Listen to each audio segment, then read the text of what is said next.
GetYourTickets.co.uk is your easy-to-use online ticketing site. GetYourTickets.co.uk is the site for all events and party goers. GetYourTickets.co.uk is the site designed for promoters or event organizers. GetYourTickets.co.uk. Log on and choose your next event today. A DJ and a cobbler invites you to the Manchester Spa Weekender from Friday 27th to Sunday 29th of January 2023. We'll be staying at the beautiful Park Inn, Radisson Hotel.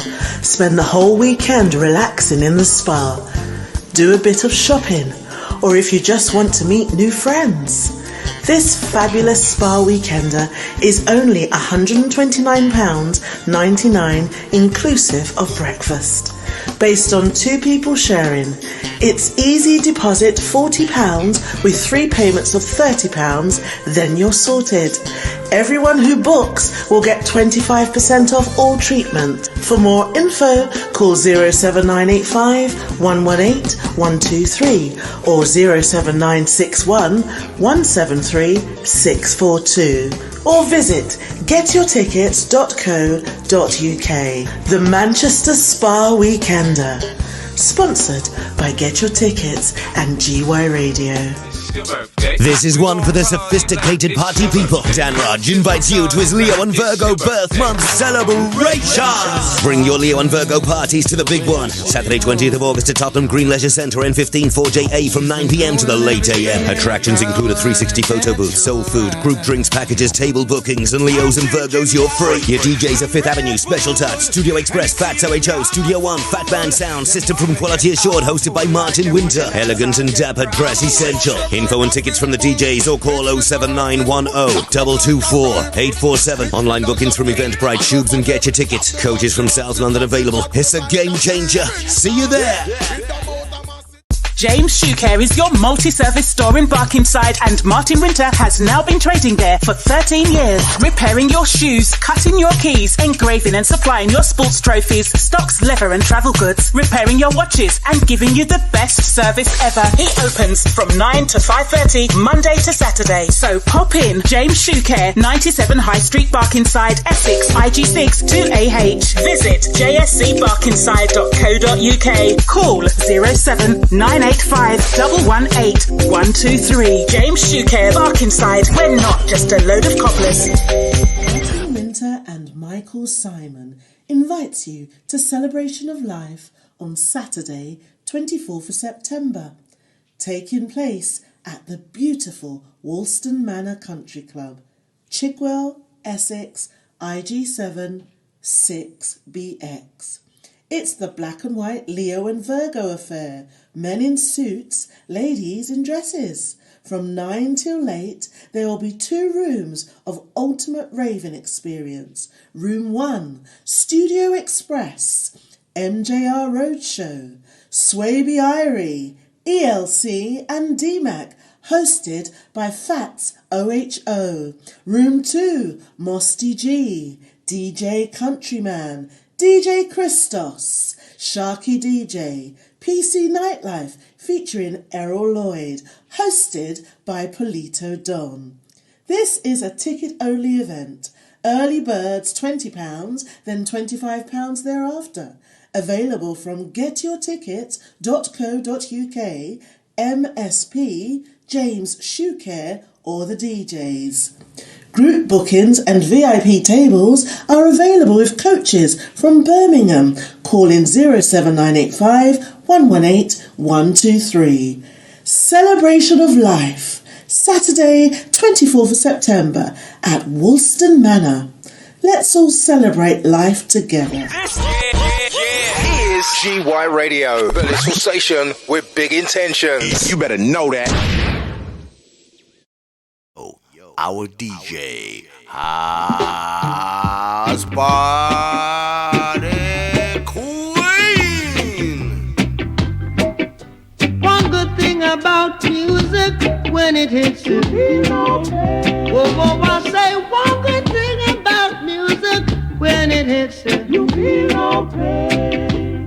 Hit me with music. Good evening, everyone. It's a ladies' night on GYRadio. Let's wait for some of the others to join and wait for the other Mixclouders to join in, but I just wanted to come on and say good evening. It's also Jamaican Independence Day this week. It's on Saturday. This is homage to reggae. I never let the children cry. Oh, you got to tell Jaja why. It's Kingston 12. It's Kingston 12. It's Kingston 12 now. It's Kingston 12. No, why you come down so? Oh no. No, why you come down so? Scabba-dip, scabba-dip. Scabba-dip, scabba-dip, scabba-dip. Whoa, whoa, I'm a groover. And the world knows it by now.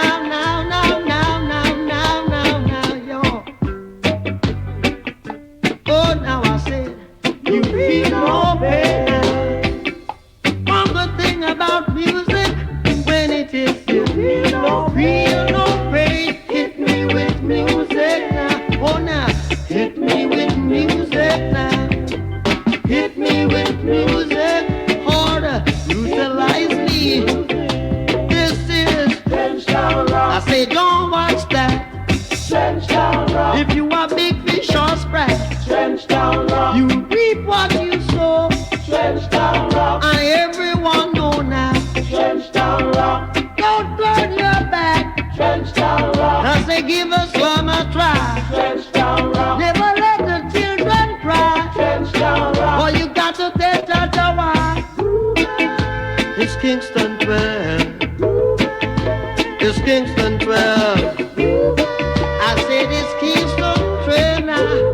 Whoa, whoa, whoa, it's Kingston 12. Why you keep that so? Didn't I told you that? Why you keep that we should leave with love. So this is the House Party Queen with another session of Ladies' Night tonight, this Thursday on GYRadio. I've got my fellow panelists ready in the background there. That's MissyLaneyUs, GYRadio's Lady B, and Toronto Carolyn. They are in the house and will be with me on the panel today talking about the sanctity of marriage. What is the sanctity of marriage? What's the secret to any length of marriage, let alone divorce? Some of these questions will be answered and more.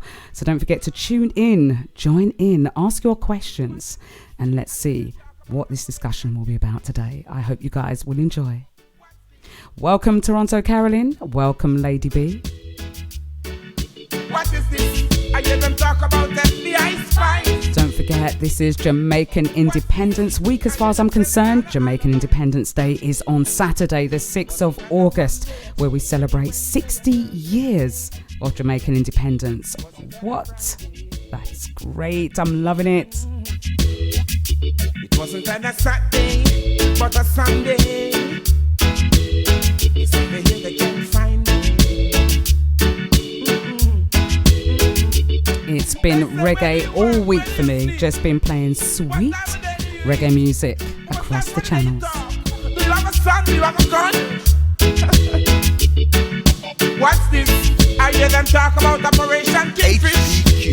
HPQ. What is this? I see them digging out the Party Queen. What's this? I hear them talk about FBI spies. What is this? I see them sell another alibi. And thus I build up their churches, warehouses, courthouses and bars. And all of them are just rapping. So we'll be kicking off directly at 6:30 today, where I'll have my panelists on and we'll be diving straight into the sanctity of marriage. I'll also have a very special guest on as well, talking about the secrets to married life also. You'll be learning so much on the show. Stay tuned. Don't forget to share the stream and also get involved. What is this? I hear them talk about FBI spies. What's this? I see them selling us some alibi. They show no love. People got the job. All week I've I've been saying on my radio shows, who's wishing they were in Jamaica or who's been to Jamaica, who is going this year. I hope to get there at Christmas. I want to celebrate Christmas in Jamaica. Why so much space for the children to learn? Where's the seed for the farmer to turn? Where's the job for the people to earn? Fire burn. And a good evening to you, Claire T. Good evening. Thank you for joining us. And a good evening to Miss L Vibes as well. I see you on there. MissyLaneyUs, who's in the background looking all beautiful there. Toronto. Carolyn is also in the house. And GYRadio's Lady B is here as well. They never check me on a Monday, a Tuesday, a Wednesday, a Thursday. Even on a Friday. This is the House Party Queen. They say Sunday I'm always in town. What is this? I hear them talk about that. Now today we are streaming live just on Mixcloud only, on Martin Winter's Mixcloud, and also GYRadio if you want to tune in. Now I'm not going back onto YouTube. They've given me a couple of strikes now, and any more they're going to ban me. So I've decided to no longer stream on YouTube for especially the radio shows. That will just be left for the virtual couch, of which will be coming back in October. I'm just taking a little mini hiatus. Anyway, let's do what we love to do. Let's go and skank, and skank so sweet we shall. Skanking, moving, hallelujah. True to the house party queen. Keep Skanking, moving.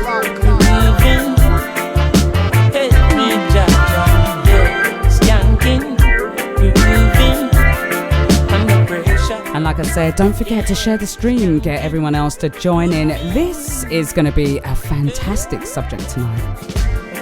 Under the pressures of your life and it tough. No stay down, mama, time pick it up. No bother with the down, full style, strictly up, full vibes. I pick it up when the bills, them, the rent and the mortgage due. Yeah. When me chalice, when your best friends are gone and it's only you. Yeah, like up a split, turn up the music. Skanking sweet, everybody wanna feel like free. Forget your troubles and rock with me. You know feel a reggae music sweet, yeah. Skanking sweet, everybody wanna feel like free. Forget your troubles and rock with me. You know feel a reggae music sweet,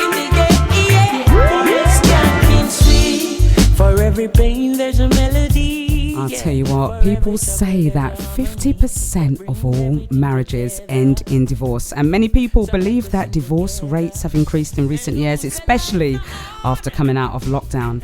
The question is, do the divorce statistics actually compare to this? Well, in fact, divorce rates have been at their lowest levels since the 1970s. And seem to be continuing on in the theme of the sanctity of marriage, which we will be delving into and discussing and finding out what the definition is. What does this mean? What is the sanctity of marriage?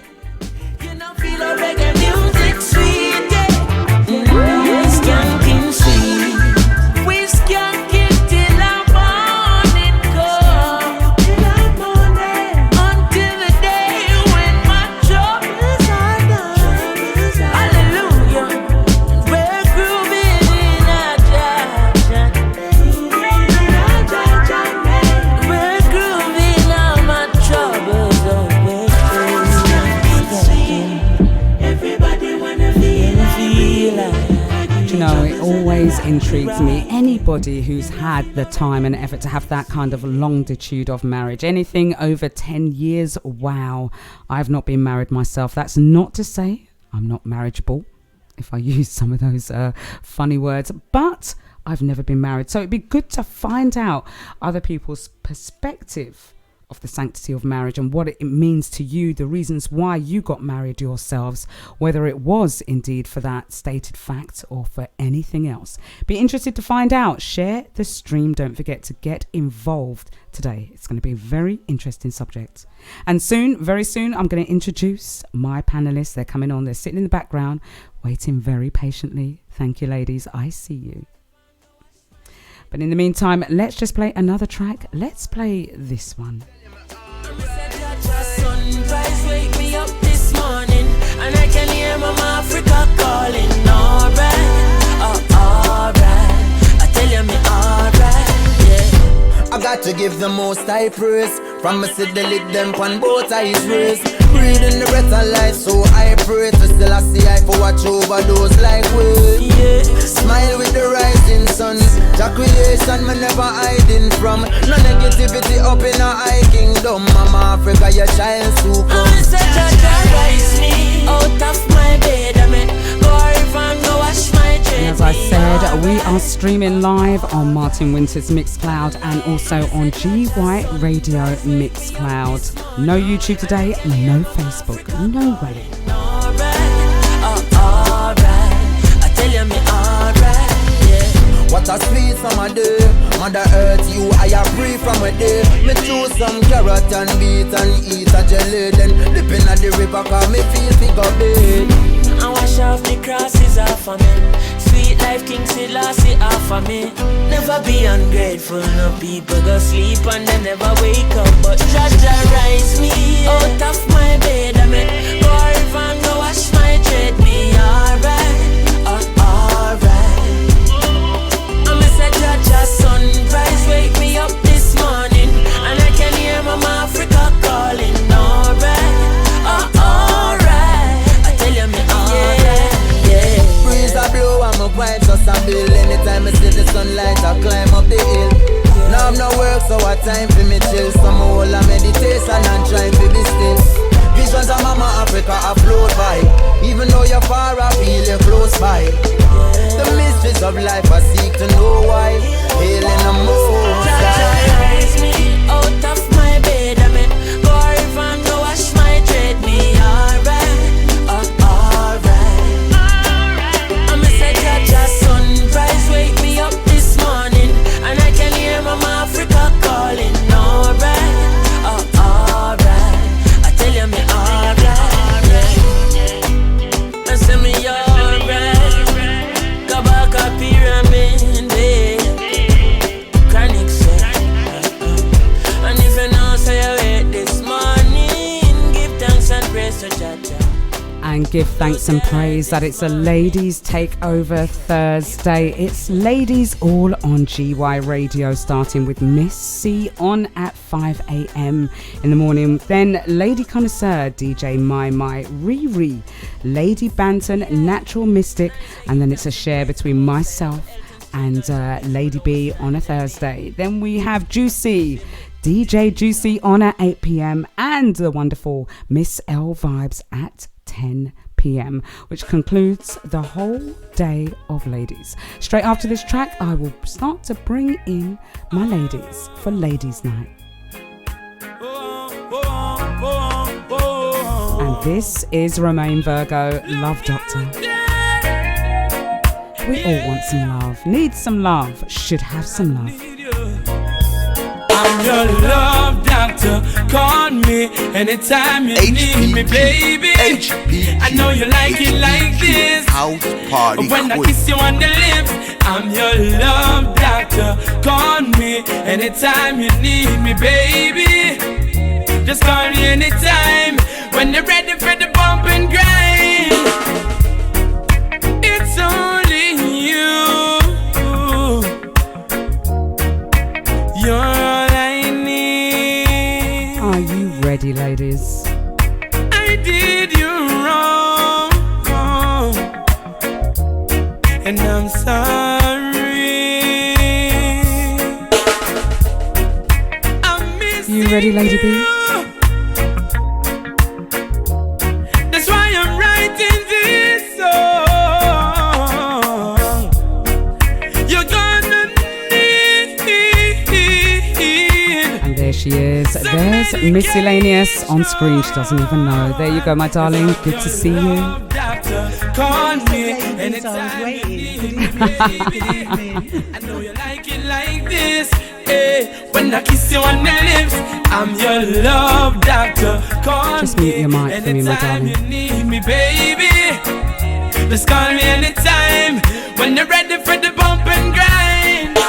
And we have the beautiful Lady B. There she is. There she is in all her splendid glory. You're one of a kind. But since you've gone, And last but not the very least, it's Toronto Carolyn in the house. Welcome, Queen. Welcome. just give me one more chance Just mute your mic, ladies, for to me. make Just mute. it right. You're gonna need my love. This is the house party queen.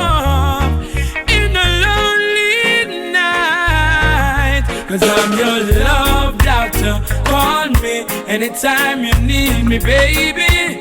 I know you like it like this. When I kiss you on the lips, I'm your love doctor. Call me anytime you need me, baby. Just call me anytime when you're ready for the bump and grind.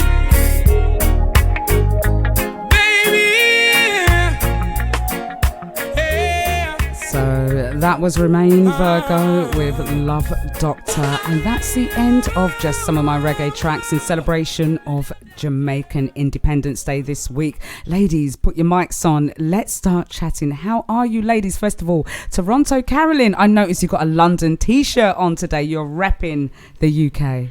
Yeah, well, I'm a Londoner. I'm originally a Londoner. So, got to stay true to those roots no matter what. I love that. I love that. And also, Lady B, welcome to you, my queen. Queen Good of evening. Afrobeats. Good evening. Well, what do you want us? What do you want to do, eh? Good evening. Welcome, guys. Lady Toronto and Carolyn.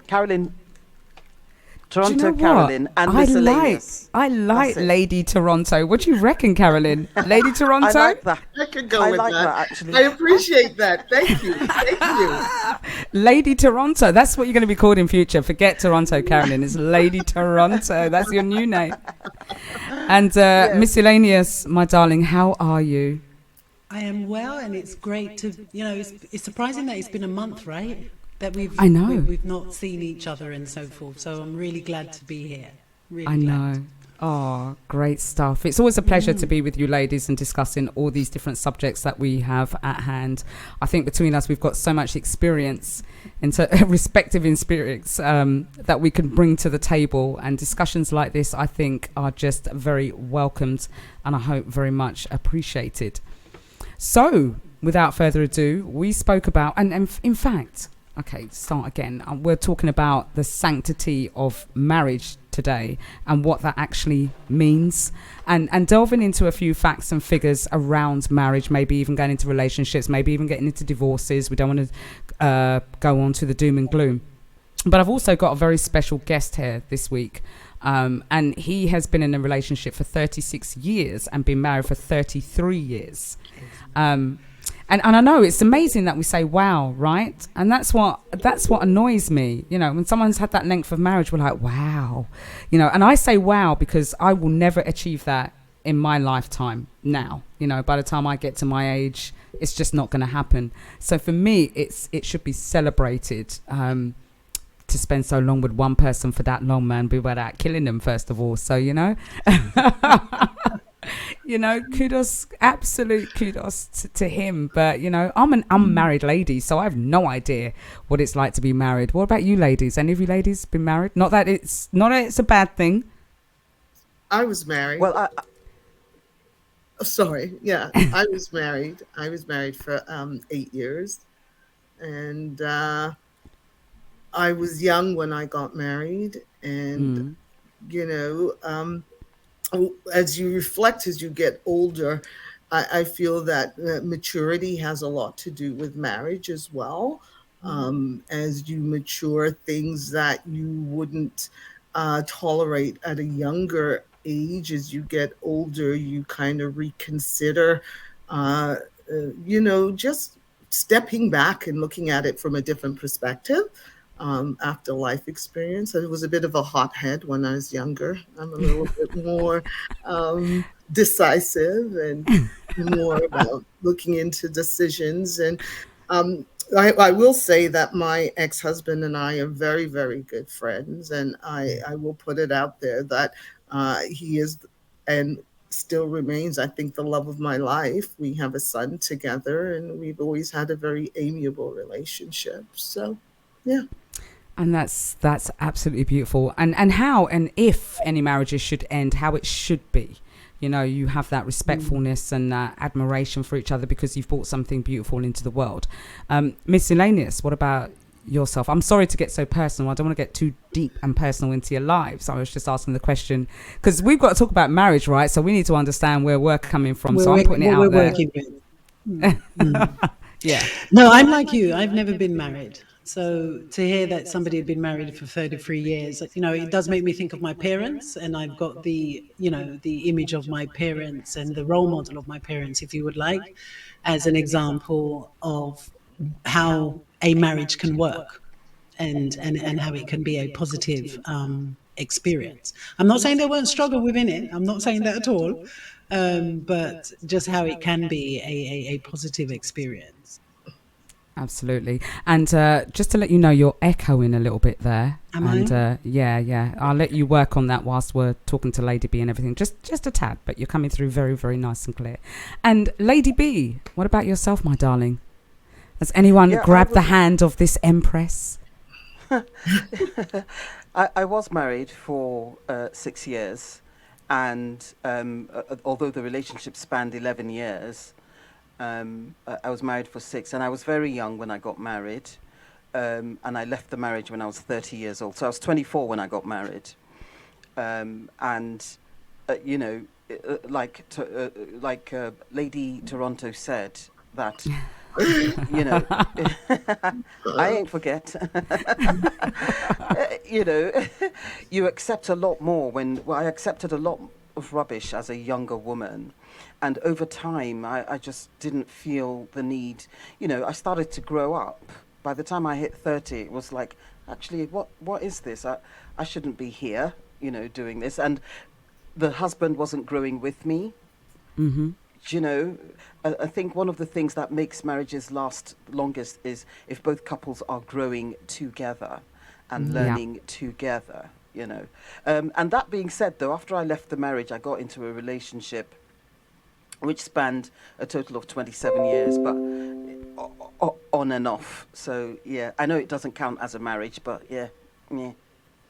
Okay, wonderful. Thank you. Thank you for sharing all of that, ladies. And hello, Miss L Vibes. And I also see my guest in the green room, Keith, aka DJ Smiley. Now, as I said earlier on, I can't remember if I told all the ladies that I've invited this guest on because we are talking about the sanctity of marriage, and I'll explain that meaning in a second, and we can discuss that. But obviously he's had longevity of marriage, something of which I've never had and I won't achieve, sad to say. And as I said, I respect all of this. And, I've walked out of relationships after 12 years or something like that. And to me, listening to him, when I spoke to him on this call, I suddenly sat there thinking, my God, did I walk away too quickly? Did I do things too quickly? Could I have made better means of the relationship I had? And it made me think about all my previous relationships. I'm not saying I've got regrets about where I am now, but it made me think, like, should I have walked away so very, very quickly? But in saying that, and just to get this bit over and done with, we kind of need to explain what the sanctity of marriage is. And the very definition, as I've Googled, it says the sanctity of marriage is a respect and value of marriage covenant between two people, all right? And marriage is an institution that has existed way beyond our years, since way back in 2350 BC. But, sanctity means holy or sacred. And so therefore it's in a state of sacredness, something that you should cherish. and worship together, and it forms a union almost as well, that something to aspire to, something to work together. And I know I'm using very loose terms, and I'm doing this because I want you ladies to join in and speak about it a little bit more also, and define, provide more definition on it also. Sorry, that's my echo. Let's just take that out, telling me about salsa class starting. So yes, I'd like some of you ladies to interject here and tell me about what you think about. I mean, it says it's sacred, sanctity of marriage. I don't think people always view it as sacred as such, and people get married for very, very different reasons. And do you think that's a reason to have a marriage, or what's your view on it? And Carolyn, we'll start with you. I'm gonna jump. Toronto. Oh, yeah, sorry, somebody was. I am going to jump in there. I also think that what the historical context of marriage. So prior to industrialization in agrarian world, people were farming the lands and doing those kinds of work. The notion of romantic love for marriage was not what marriage was about. If you were a farmer, you married somebody who was also a farmer so that you could work the land, right? So a lot of historically, marriage was based on people getting together so that they could work in the same kind of areas so that they could sustain their families, more so than the notion of romantic love. And then it wasn't until after industrialization that the whole idea around love being a factor, and also the idea of, for men, it's the way that they can carry on their legacy and have heirs. So marriage also served that purpose, but the notion of romantic love is very new. Correct. And Lady B? Yeah, I think I agree with Lady Toronto there. But I also started looking into the whole sanctity of marriage colonization. Obviously, I'm looking at this from an African perspective also. Not as I'm looking at, obviously, as an African in diaspora, it ties in with what Lady Toronto has just said. But when you look at the concept of marriage pre-colonization and pre even the Atlantic slave trade, there were different types of marriage. There was the monogamous marriage, and then there was the polygamous marriage. And everything was done by agreement, and much the same way, when a man took a wife or wives, each member of that family had their roles to play. So if the man was a farmer, then his wives would do the harvesting or take stuff to the market. Everybody had a role to play in the family. So everything was rooted in family, not just in the individual. Okay, and MissyLaneyUs? For me, I think the element of sanctity, I understand the historical context and indeed that cultural context. And I do wonder if, as our cultures have changed over time, so too as our attitudes towards marriage. Have we seen marriage as a necessity? And also in the two examples that you've given, I also hear more about a financial contract. So marriage almost being looked upon as a financial contract more so than a loving relationship, and that then creating the circumstances thereafter. Well, in answer to that, I think that the terminology of marriage or the sanctity of marriage has evolved over the years from what Lady Toronto was talking about in terms of accumulating wealth or land or just by achieving something by putting two powerful people together. And you're right, it wasn't done on the basis of love. And if you look at some of the Indian culture, it's about which two cultures fit, what works for the family, what works in the caste system. and they grow to love each other. And as the world has evolved, we're like, people are changing and thinking, well, I don't want to marry just for the fact that our cultures are the same, or our families can accumulate wealth between us both. I want to marry for love. Suddenly love came into it. Suddenly sex had value. Suddenly, and money played a part in that also. And different people have different values over what a marriage should be. And for me, what I grew up with, and I'll talk about my life, my parents were married for over 50 years until my mum died. And my earliest memories of my mum and dad arguing was my mum threatening to throw a frying pan of hot oil over him, and my dad threatening to throw a can of beans over her. It was that kind of rubbish. And every weekend they would go out, and every weekend they would come in, and my dad would have been drinking, and they would argue and fight, and my mum would threaten to leave, and my dad would cry the next day. And it was a pattern of that. But in between that, there was respect, there was love. I didn't grow up without with thinking my dad was a waste man. He put a roof over my head. It didn't matter what job he had. He did a job and he provided. And he did that. And whatever issues or difficulties my mum and dad had, they worked through it. Several times my mum wanted to leave my dad. God, she threatened all the time. And you do in a marriage, because it can become suffocating. But it's getting through that. It's almost like when you're running a race and you can't get to that 9-second mark, and you have to go back and keep trying and finding other ways and going through different things, and suddenly you achieve and you get there. However, for me, what's happening now is that what also happened is that my mum put herself last. And that's what women do in marriage. Even though we marry for all these different reasons, women tend to put themselves last, because the husband, the kids, and everything else comes absolutely first. And you put yourself last, and by the time you reach your 40s or 50s and hitting menopause, you're good for dead before looking at yourself. So is the sanctity of marriage about women, or is it for the both of you, or what is it? And if it is, why are women now suffering from mental health issues if a marriage breaks down? There was a lot in that, sorry. And forgive me, I've got someone importantly knocking at my door, so I'm going to leave you guys to talk about this while I come back.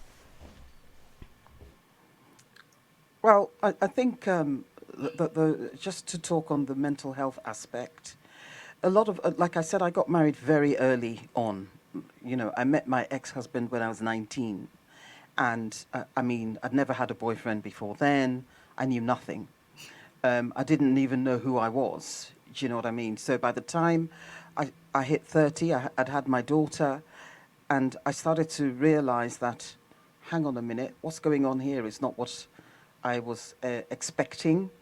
And things, I was that person who thought maybe things would change, and they never did.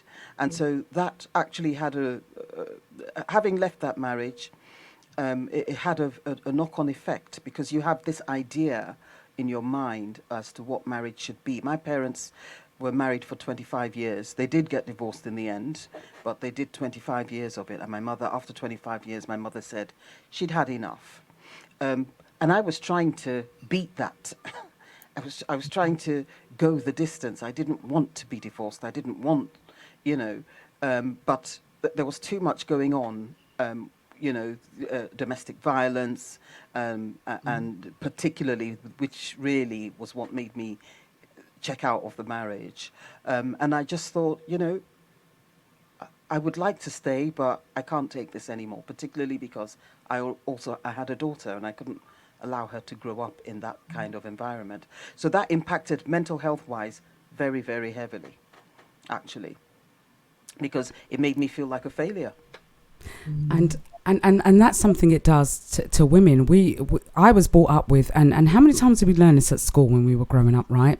Get a job, get married, have children. That's what we aspire to. That's what we were taught to aspire to, right? Is to get married, find a man, get married, and have children, and almost frowned upon if you're not married by a certain age or something like that. But in that comes enormous stress that they don't prepare you for. There's no rule book for motherhood, and there's no rule book for marriage. And years ago, we were taught that we need to be subservient to our men. My mother bought my dad his dinner on a tray every goddamn night And that's what I do for my men until I realise, hang on a minute, who's bringing my dinner on a tray? When I've had a hard day at work, who's washing my clothes when I've been working all day and you're just chilling, sitting down, resting your feet, and I've got to bring it to you, and you're not even the main breadwinner. You know, it's those things that you need to put into perspective in marriage and in your husbands. I don't mind serving my husband every day if there's that kind of balance between us. If it's a given rule. Go ahead. Isn't that balance something that you then kind of have an agreement about at the beginning, or is it something that, you know, you would develop over a course of time? Because normally let's put marriage to one side, but just a general relationship, you tend to work out what you will accept, what it is that you won't accept.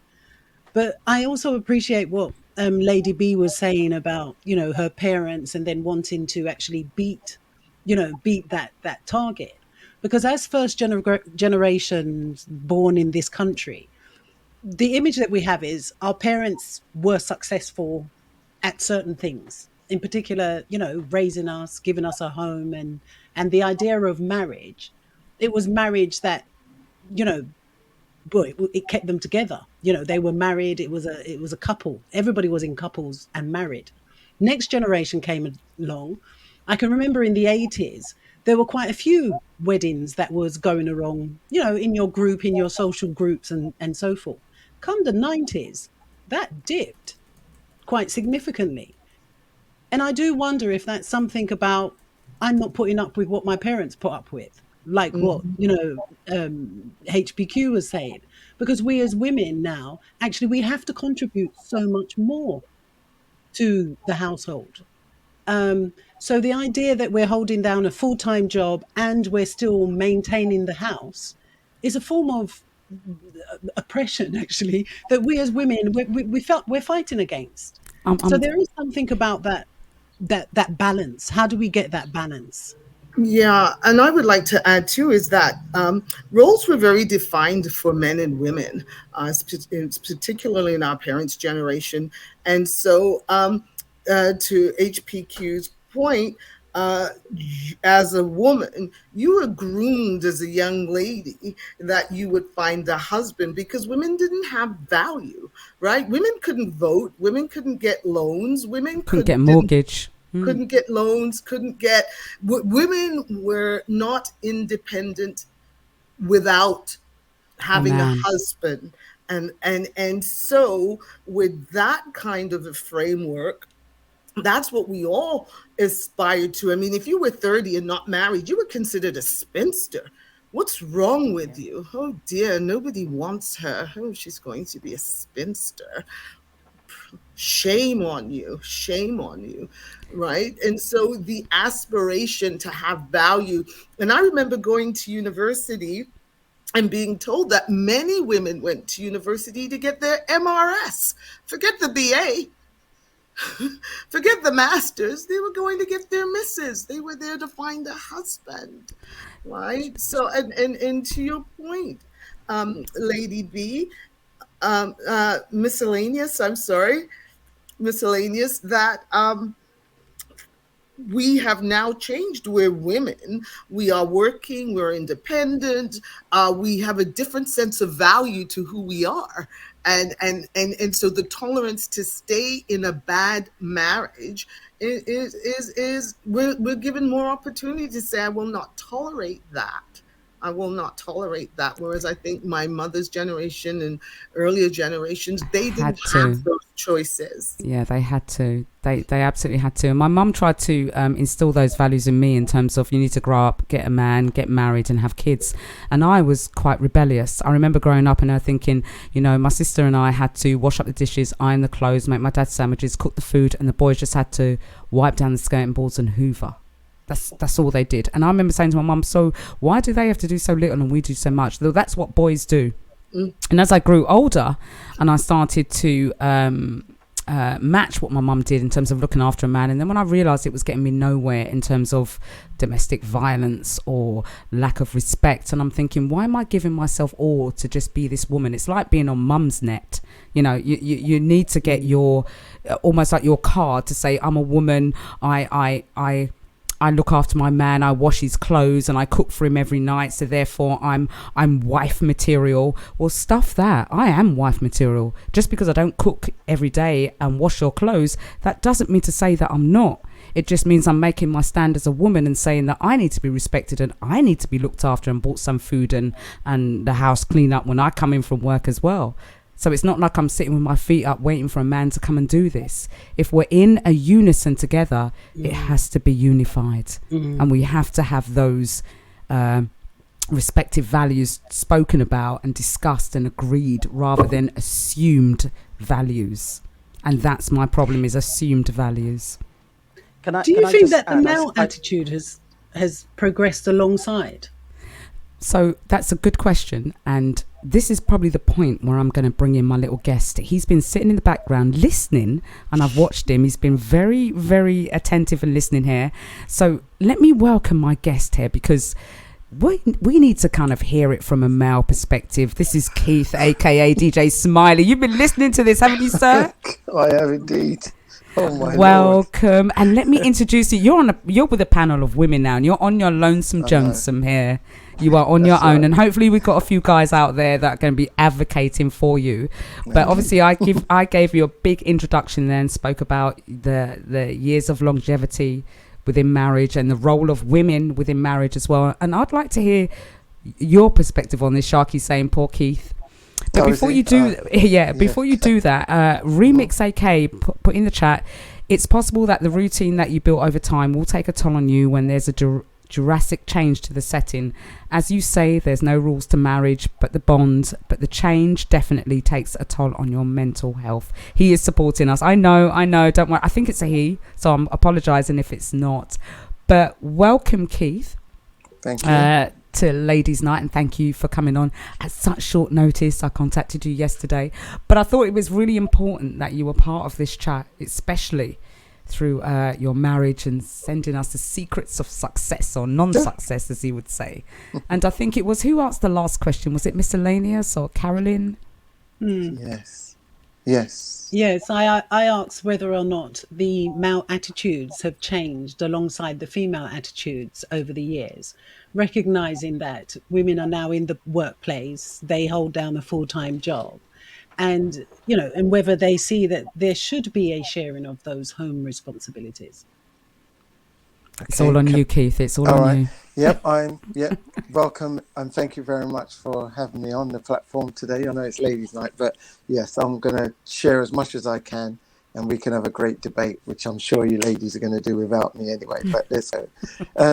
I certainly feel that the attitudes of the male and female has changed over the years. As you were saying, that when your parents were growing up, you can see in them what they had to go through, and they probably instilled that values from their parents. So it seems like it's instilled in all of us to see and follow what our families were doing. For me now, born in 63, in the 60s, I can see over the years, the 70s, the 80s and the 90s, 100% the values have changed, because I got married in the 90s, early 1990 I got married. So I know for sure that the male values has changed, and the women's as well. And I think you'll find that some men, I'm not saying all, have got now the understanding that yes, there needs to be a joint role in being married and what the lady goes through throughout her time with you and in a household, and bringing in the finances. So a woman going to work, or my wife working, I in my days, I don't even think I would have batted an eyelid. I think it should have been a go-to place to go for ladies to go to work in the first place anyway. I didn't see, when I was growing up, my parents never said to me, oh, it's for a woman's job to stay at home and cook and iron and wash and do everything. So when you come out, as you were saying previously. Don't get me wrong, I could be a kept woman, I've just never been offered that. If someone said stay at home, cook, clean and iron, and I'll give you all the money and look after the kids, I'll be there. I would, but I never had that option. Sorry. No, that's all right. I just think that, some men probably still stuck in the 70s and listening to what their parents are saying. But nowadays, it's down for an equal opportunities, whatever you want to class it as.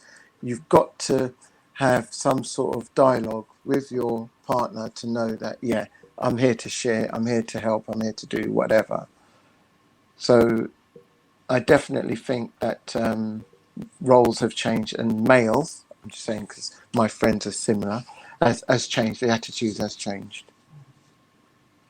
You can ask any other questions, or hopefully I'm on the right track of what you might have wanted to hear.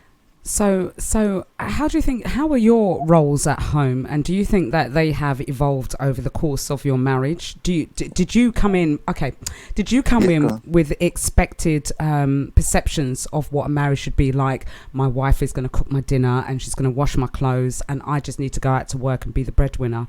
Was that your perception, or did that evolve over the years? I think it evolved over the years. My perceptions was never, the perceptions, views was never tailored that way. I think it's probably because my mum divorced my dad. My gosh, I was still in primary school, secondary school. I might have been about 12 when they divorced.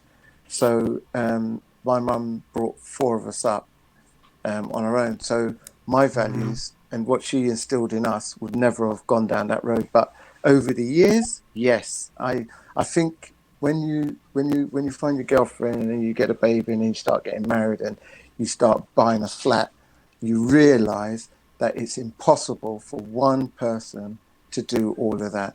So as you say, you're involved and you start taking interest and doing more and more and more. But no, me personally, I would never have gone down the road to say, no, my feet is staying planted on that what they call them, buffets in them days. It will never be up there. It would have been an equal thing from the start. And before I let the ladies take over and ask you some questions, so we've talked about the sanctity of marriage and the reasons to why people get married. And I'm going to ask you a bit of a personal question here. Why did you get married? I mean, there's obvious reasons. Yeah. Why did you choose to get married? You can ask away. I got married when I was 25, I think it was. I think I was 25. And for me, I found the lady that I loved. I had a son by then. So I just thought, we both got similar likes, as in we both like steel pans. So I met my wife in the steel pan before she became my wife. We were playing in Labrador Grove in a steel pan. She was bands? very fast. It was Glissando's. Okay. Glissando's from Labrador Grove. That's where I was born and raised and married. So my wife was in Glissando. She was a tenor player, and I joined to play cello and then quads. That's a 4-pan piece. And then within that community, you're like family. So you get to know people. So I already knew my wife before I love that. And I knew, so in that respect, I got married because, I fell in love with her at that time. So, and still am. And you felt at the time that that's obviously who you wanted to spend the rest of your life with. And here you are today, 36 years later. Yeah. You're still with your wife, sorry. Yep, still there. Yep, still together. Got four great, beautiful kids. Got one grandson and one on the way. And they've all done me proud. And I've instilled what values should be going on. And I know for sure that they will do the exact same. And I wouldn't expect anything less, to value the woman, value your wife's opinions, and do things 50-50 if possible, or you do 60-40, whichever way, but it's got to be an equal balance. Okay, and so my last question before I throw it out to the ladies, I'm sorry I'm dominating your time here, but have you had any things that have really tested your marriage to the hilt, without revealing what it is? And I don't want you to kind of reveal your personal circumstances, but have you had things that have really tested it, and what have you done to overcome that? We've had several instances. The only way that we could have done it is via talking. And I mean, talk and then get it off your chest once and for all. Don't harbour on the case. discuss it. If you want to throw your toys at the pram that day or that evening, get it off your chest and discuss it, and try not to go to bed with that still harboring on your heart or your mind, because with us, our culturally, stress is a killer, and it will eat out your heart. And if you wasn't born that way, and your family and your mother and your father brought you up in a different way, it will totally change you. It will turn you, and it's for you to then find somebody else. And sometimes, male or female, could take that out on the next partner. You could take those views with you, and it's carrying and harboring, and you won't find that relationship, or you won't get that loving relationship with another partner. So I personally, is the best way is to talk, swear, whatever you have to do, throw 2 dishes out the window, whatever. But it's the main thing is to get it off your chest early. If it doesn't work, then I think it would be the best thing is to find your soul and think hardly and just walk away. Just leave it. Easier said than done. But I'm Very now going to true. pass it over to our ladies, because I can see Lady Toronto. I love that. I so love that. Yeah. Is smiling away and itching away there. I'm sure we've got lots of questions, and also over on the Mixcloud as well. So I'm gonna throw it over to you guys. Lady Toronto. Hello. Hi, how are you? Nice to see Very you. well. You too. Always a pleasure. And I love you sharing about the longevity of your marriage, and I want to ask or just pose this commentary that also that marriage really does require communication, and and understanding that your views may differ, but maybe you can come to a compromise or come to a point where we can be respectful of each of the different views. And how do you feel that has influenced the longevity of your own marriage? That absolutely has. And without it, it would be near enough impossible, because you have to have some sort of communication channel. You've got to be able to listen to what your partner or your wife or boyfriend or girlfriend has to say, and digest that, and then have an answer for them, because it's not worth, and it will never work if you both are trying to talk over each other or not really listening attentively to what that person is saying. So yeah, over the years, you get to understand, and you become more calmer, because what they're saying, it has merit, and what I say has merit and value. So yeah, it's a two-way thing, and they've got to listen. And yeah, communication to me is one of the top things you should have, is a good communications between the two of you, for it to last and for it to carry on. And each day you're always building new things, and you're finding new things out about your partner that you probably didn't know before, and it's listening, when big people say listen and don't talk, big people talking or something, you need to listen. And even while you're working and you're in that telephone conversation or with a friend, you're listening, you're always listening. But some people they've got the word before the person's even finished talking. They want to talk over you. So communication, great thing to have, attribute to have. Can I go? Yes. Before I start talking, yes, please do. Hi, DJ Smiley. Lovely to meet you, and congratulations on the longevity of your marriage. It's not a common thing these days, but they are around, but it's not very common. So kudos to you and to your wife. Thank you. The question I wanted to ask, you mentioned earlier that you got married at the age of around 25. Mm-hmm. And your wife was the same age, or was she a bit older or younger? Younger, 4 years. She was a bit young. 4 years younger. Okay. Yeah. So obviously, when we're in our 20s, we think we know everything, don't we? Mm-hmm. So over time, mm-hmm. When you look back now, do you feel that at a certain at that point in time, perhaps you were a lot less mature, and perhaps your wife was a lot less mature? And how did those differing maturity levels, mm-hmm. impact on your marriage? Yeah, great answer, great question. Thank you for asking it. I totally was a what can you say, a guy, because I started a sound system in those days in the late 80s, and then in the 90s. So my wife, girlfriend at the time, was coming into sound system, men out playing out, partying and so on. And yes, that is absolutely something that when I was in my 20s, I was naive, always out, not thinking. But after I had my son, then I think the reins, it felt, it's like a cloud, and it just come over you and you think, well, hold on a minute. And now I'm now a parent.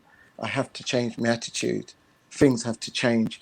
And it was difficult because you're not used to it. And there's no rule book for parenting. So you have to learn as you go along. And the two of us never had children before. You've got your parents there to back you and to give you guidance. But it's for us to start learning our own ways and our own ways. And yes, over time, it might take me like 7 years or more. And then when I had my next son, so you're building it. So yeah, totally naive, a schoolboy, I can say, a schoolboy mentality.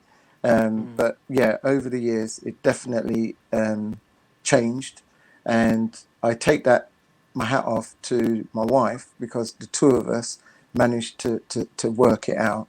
And then it started to build and build and build. And what it is today. She's still feisty, but you live with it. Well, that's women, because we run the household, so we have to be feisty, right? We have to. He threw that one in there just to wind you up, really. I did. And I think you wouldn't have it any other way. I did, because I know it's a serious conversation, but I'm trying to, and love it to bits. So that's. If you want to ask a supplementary question, go on, and I'll try and answer it if I didn't answer this clear enough. Yeah, cool. Well, no. To be honest, I think you've answered all the questions. But you know what? I think you're just what's to say? It's almost like not an easy subject, because you've been through some trials and tribulations. You've been married and everything, but you're almost like a perfect man. It's not fair. We're all sitting there like, Jesus, he's married, he's gone, man. No, God.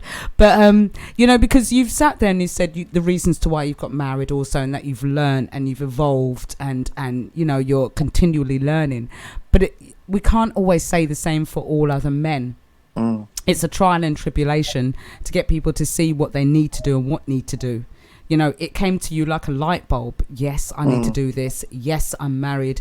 Yes, I need to provide. Yes, I need to be here. But for some people, those statements get convoluted. I think people get confused between I'm a dad to actually I need to be present and be a dad. Yeah. And I realized that with my own son.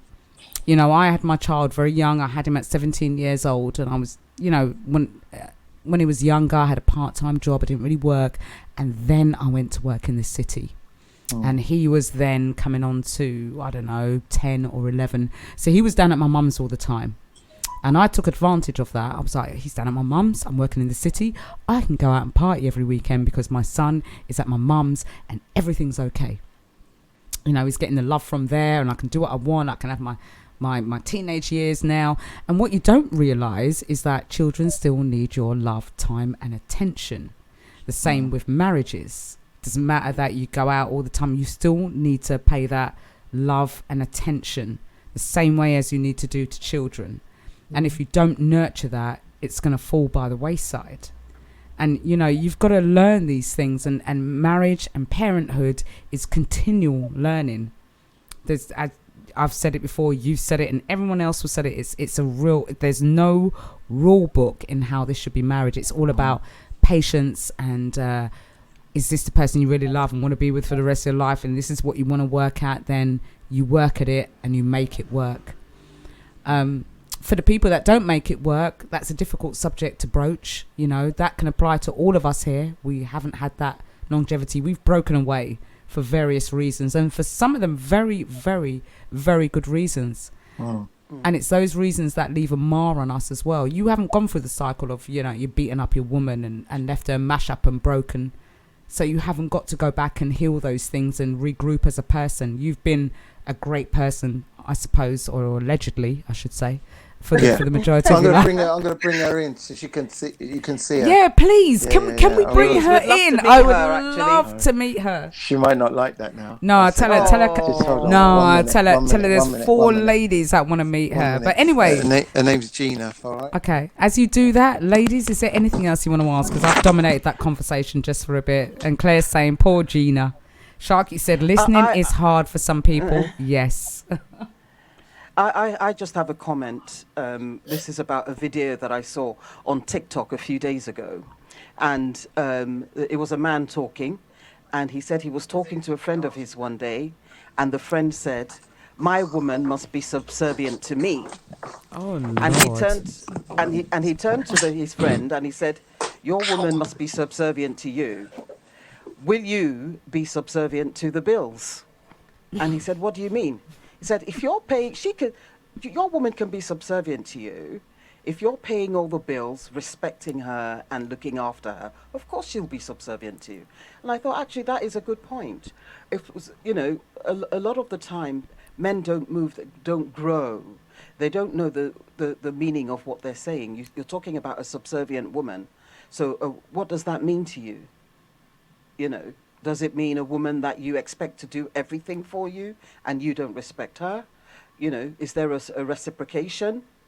That was my comment, really. And the amount of times I've heard from men, I've had women wash my clothes and cook my food every day, and I look at them and I say, "Well, you better go back to them then, innit?" Because, that's not my job title. I expect to get my dinners cooked and my clothes washed. So, but we have Keith's wife here. She's here. The woman of the hour. Yeah, yes. We are going to spotlight her because, 33 years. She needs to be spotlighted. Have we got... Sweetheart, can you tell us your name, first of all? Let's introduce you. Okay, my name's Gina Simpson. And we're going to give you a big congrats. We should put a crown on your head and a sash and everything for, seriously. But I met your husband last week on a Zoom chat, Shamps and Giggles, and he was talking about the longevity of marriage and spoke about how long he was married for, and I thought, oh my God, that's amazing, because I haven't achieved that. And he obviously spoke from his perspective, and he's been dealing with us 4 ladies, and he obviously said, let's bring my wife on. So thank you very much for joining us. But would like to hear it from your perspective also, because we've been speaking about how women have evolved, where we were subservient, looking after the man, cooking dinners, food. How do you view your marriage? What do you guys do? How has this longevity occurred? I'm excited to hear. Oh wow! I think it's working together. It's about a partnership. We sort of what's the word I'm looking for? Share responsibilities. So it's not always one-sided. Going back. Before we sort of established our own self, Keith used to work quite a lot, and he was working all hours God sends, and so it was just me taking care of the home and the kids. But after a couple of years of marriage, I think we sort of established it's all about working. It's a work in progress, and establishing ourselves as a married couple and where we wanted to be and where we wanted to go. And I think we just grew on what we thought was best. Because my mum and dad, before they passed away, I think they were married about 70 years. Oh my gosh! Oh my gosh! Yeah. So it's all about, I suppose, seeing my mum and dad grow up. I thought, because they had such a loving relationship, and that's what I wanted. So I knew from the beginning, when I met somebody, that person I was going to be with the rest of my life. And you'll fight for that, right? You did too, Juju. Shut up. And you know what I love as well is that obviously you've come on and you've been speaking and times where you've had to refer to your husband, you look at him and be like, you're in either you're telling him agree this, or there's gonna be trouble later. But I love the way that you've got that kind of silent communication going on there. It is really lovely and blessings to you both. But I don't know if any other ladies here have got any questions, because I feel like I'm dominating this conversation. Lady Toronto.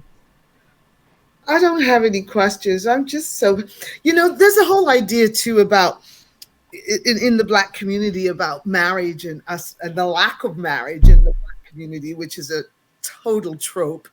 But just beautiful to see Black love and Black marriage, and happy for the both of you. You're joyful. You're very joyful, and I think it's beautiful. I agree. And that's why I got your husband on in the first place. Yes. Oh, and I think for him, I get inspired by him, and every day I grow to love him more. So I love him more tomorrow than I did today, and he just makes me laugh all the time. You guys are making me melt. Stop. I'm very, very passionate about him. So when I talk about him, I do get a little bit choked up because I'm so passionate about him, and I think that's how, because he makes me laugh all the time as well, and I think that's part of it as well, just keeping the spark alive.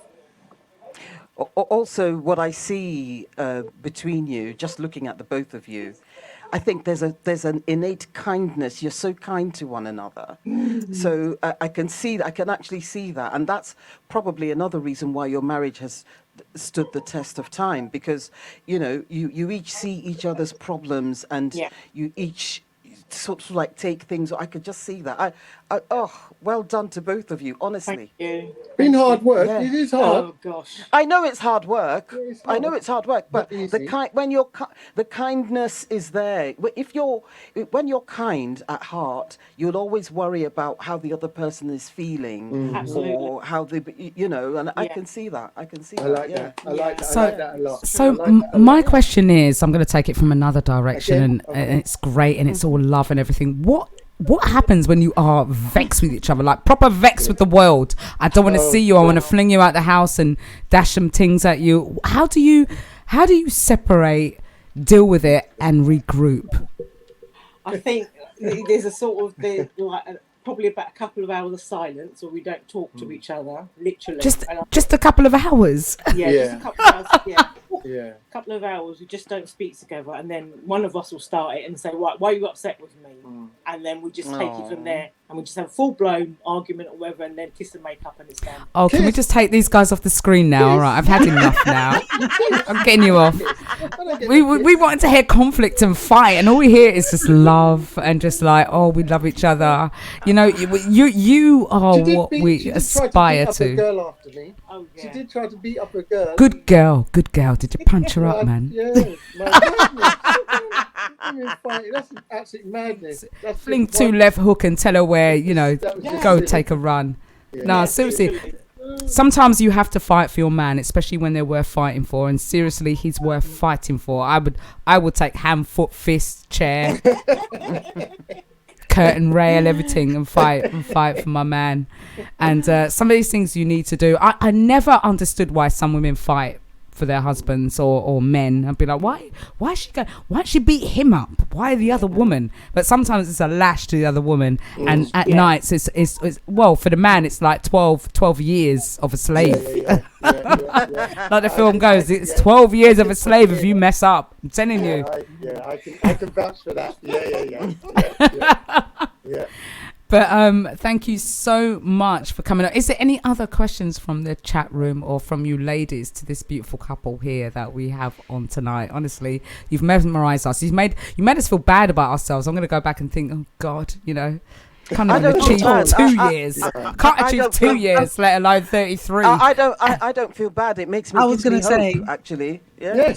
Yes, that's it. Yeah. That's it. For me, it's really great to see. It's great to know that you guys have achieved this. In fact, I was going to ask, so when are you going to write your book? Because there's a little book in here that needs to be written and shared with the community to say this is the way how it's done. Well done to you both. Well done to you both. I'll have to talk about my youthful years. No. But you know what? They are important because it's all about growing up. No one has a perfect relationship. Can no one turn around and say they've had this perfect relationship where they've never said anything wrong, they've never cheated, they've never done this, that, and the other? You have your imperfections throughout your relationship, but it's all about how you deal with it. and how you evolve from there. Yeah. If you're gonna have, affairs happen, I'm not saying it happened in your marriage, but it does. And sometimes it's a case of you need to look at yourself, look at them, look at other people. And sometimes it's for the best because it makes you think, you know what, I appreciate what I've got because you're dealing with it. But if it goes on and on and on, no, that's not the sanctity of marriage. It's about, I've made a mistake, let's deal with it, let's work through it together to get on in life, you know? I agree with that, H. Alison, because I think mistakes are one thing, but it's the continuation of it. Yeah, the continuous perpetuation that actually a lot of women, where it comes to cheating partners, actually I suppose vice versa, but a lot of women, that's where the heartbreak comes from. Because they're they're continuously being broken, and so no, it's not acceptable. It's just not acceptable. So mistakes are fine, but continuous mistakes are no longer mistakes in my view. Absolutely, totally agree. And that's where that kindness, that's where that kindness comes in, because people can make mistakes, right, and hurt their partner. But if you are a kind person at heart, you will know that the pain that you've caused, you've got to fix it. And you've got to be working not to cause that pain again. That's the kindness. If you're truly a kind person at heart, those are the sort of things that would drive you. People make mistakes, so yeah. And I wanted to jump in and say too, that's where it also comes with age and maturity, right? Because I know for myself, my marriage broke up because of an affair, but I could not cope with it. I didn't have the tolerance to, and like I said, my ex-husband and I love my life, and he loves me, and even though he's remarried now, but in that particular moment in our lives, I did not have, I would say the reflection that I have now to say that I could have gotten on with it, and we still would have been married today. At that particular time, I was broken by it, and I didn't. And I think it's called it's all about emotional intelligence as well, and growing up and being able to deal with that. And some people can deal with trauma better, more so than others. Some men will have an affair and women will break down and fall down and commit suicide and all sorts of things, and other women will rise up from it, go get another partner, and you wouldn't even see it faze them. So everyone's different in terms of their genetical makeup to how they deal with certain situations. But as I said, you both are testament to marriage longevity, and I don't want to leave it on a sour note on anything about affairs and things like that. I applaud you both, and as I said, I brought your husband on here because he's amazing. Now I know you're amazing. In fact, you're more amazing, and you're going to be our poster couple, for longevity of marriage. Definitely, you are. So when is your anniversary, by the way? Next one is May the 5th on my birthday. Oh, so you just passed one. That was 33 years of marriage, was it? Yeah. 33 years of marriage. So you've got your 34th next year. Well, happy anniversary for this year and next year, and may it continue. I aim to bring you on in the next 5 years to see how it's going, to see whether you've got a battered forehead, Thank you so much for your time today. I don't know if you've got any other questions you want to ask us or any information you want to impart on us also. Any lasting words for us of wisdom? You guys, I'm just saying, listen, do what you're doing. I personally say there is someone out there. Just make sure that the person is right, male or female, whichever persuasion you want to be in. It really doesn't matter. Your heart's good. Just continue. Don't let them beat you down or try and take advantage, because all black women, all women are strong women individually, and you'll be all right. You'll be all right. Oh, thank you so much. Thank you very much. Thank you. And thank you very much for coming on with us today. Gina, we threw you into the spotlight there, didn't we? And you coped so well. So thank you. And you look absolutely beautiful. Thank you both. I'm going to come and meet you someday very, very soon. Wonderful. All right. All Thank right. you, guys. Thank you for having me. And Okay. enjoy the rest Thank of you the so platform. much. You did You well. too. I'm going to move you back into the green room here. Thank you. And we are going to continue with us ladies on the show. Let's have a look at what we can bring up here. Right. So that was Keith, aka DJ Smiley. He is amazing. And you know what else he does? He does Black Pound Day. So he promotes, he goes into a venue and he has caterers there and I think a few resellers, and he encourages people to spend your money on our black community. He did one last month. I don't know when the next one's coming up. I'm going to ask him and find out and get him to promote it on GYRadio. But he does so much good stuff and he is the pillar of society for marriage. But in saying that, and I don't want to shade anything on him, there are some men that don't know about the sanctity of marriage, right, ladies? Yeah. And I also wanted to say too is that marriage is an institution. The world has changed so much for women, I believe, that we choose whether we also have choice whether we want to get married. Whereas again, there wasn't choice in whether you got married or not. You got married, and if you weren't, you were a spinster. That was it. There was no opportunity to go out, get a career, be your own woman, be a boss babe, all of that stuff. That was the aspiration. Marriage. That was it. There were, and I think that's now women today, contemporary women, have more of a choice, a voice into whether they want to get married or not. It's not the only option for them. I also think that there's something about changing the way how that institution operates. I mean, just looking at, as you say, DJ Smiley and Gina, they're not, the way how their relationship works, it's not necessarily on those traditional bounds that they were. Yeah. So I still think that the institution of marriage just has a 21st century, if you would like, definition, whereby we're looking at it's based on a solid union between two people, and that relationship based on things like, trust, common interest, respect, and so forth. And then what I'm also picking up from DJ Smiley and Gina was the ability to grow and the space to grow. Because that, as we progress through life, we change, we develop, we have new experiences, they impact us differently. And one of the shortcomings, it seems, of the relationships when they break down can be where somebody has changed, they've had some experience in their life and they've changed, they've matured even, but the other person hasn't. Yeah. Not only have they not matured, they've also then not allowing you the space to be the real you and be who you really are. Mm-hmm. Yeah, that's a very good point. And hence I asked the DJ Smiley the question about maturity, because I mean, I'm 58 now, and I left my marriage when I was 30 years old, and even then you were talking about choices about choosing careers and things like that. I was bossing it even then, right? Like career-wise.